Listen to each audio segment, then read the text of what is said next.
La tricotylomanie, ce n'est pas les derniers tricots faits par votre mémé, mais plutôt une compulsion qui consiste à s'arracher les cheveux, parfois même les poils. Si vous vous arrachez les cheveux à l'idée d'en savoir plus, alors regardez la vidéo jusqu'au bout car je vous donne quelques pistes pour vous libérer.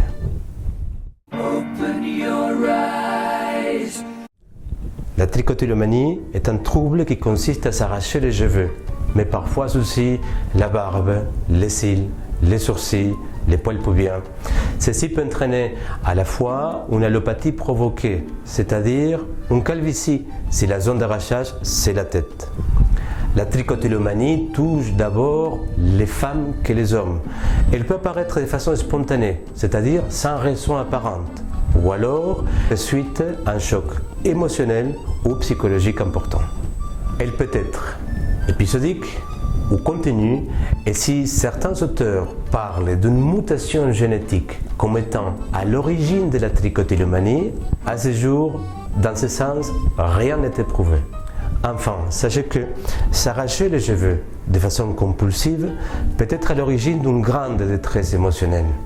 Mais elle peut aussi être à l'origine d'infections, notamment dans la zone d'arrachage, et faciliter la calvitie.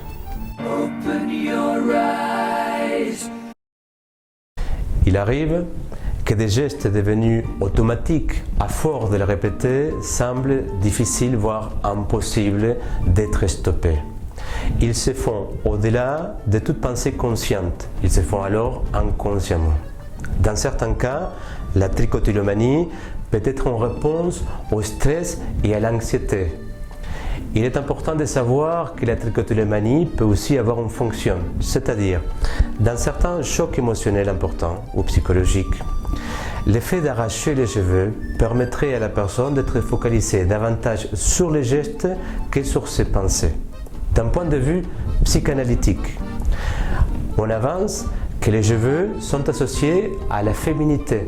Et ceci pour expliquer pourquoi les femmes sont davantage concernées que les hommes. Enfin, sachez que certains auteurs pensent même que la tricotylomanie serait une pulsion sadique qui se retourne contre la personne elle-même.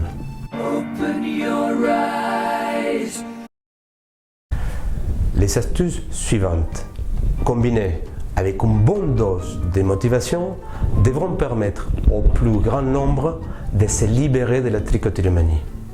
Parmi elles, celle de porter un chapeau ou une casquette ou une perruque, ceci afin de protéger les crânes et de limiter l'arrachage. Couper les ongles très courtes, garder les mains occupées, faites du macramé, de la peinture, du dessin, occupez-vous. Faites des séances avec un psychanalyste, enfin l'hypnose. Une technique simple, rapide, naturelle et efficace qui permet souvent de se libérer de la tricotylomanie en peu de séances. Se libérer de la tricotylomanie par l'hypnose est souvent l'affaire de peu de séances, en général entre 1 et 3. La séance d'hypnose commence par un questionnement approfondi, ceci afin de comprendre quelle est la dynamique qui est derrière la tricotylomanie et puis quelle sera la meilleure technique à mettre en place pour vous libérer. L'entrée en transe se fait bien souvent en toute douceur et après votre séance d'hypnose, un débriefing sous forme d'échange qui permettra à votre thérapeute d'identifier si vous devez retourner pour renforcer le travail ou alors prévoir une séance de contrôle ou alors tout simplement un échange par téléphone ou par mail quelques temps après votre séance pour vérifier que tout se passe pour le mieux pour vous. Directeur de l'Institut international d'hypnose, auteur au sujet de l'hypnothérapie et enseignant international en hypnose, je propose des séances et j'anime mon propre cabinet d'hypnothérapie dans la ville de Casablanca. Si vous avez aimé cette vidéo, alors n'hésitez plus. Commentez, partagez, likez, abonnez-vous.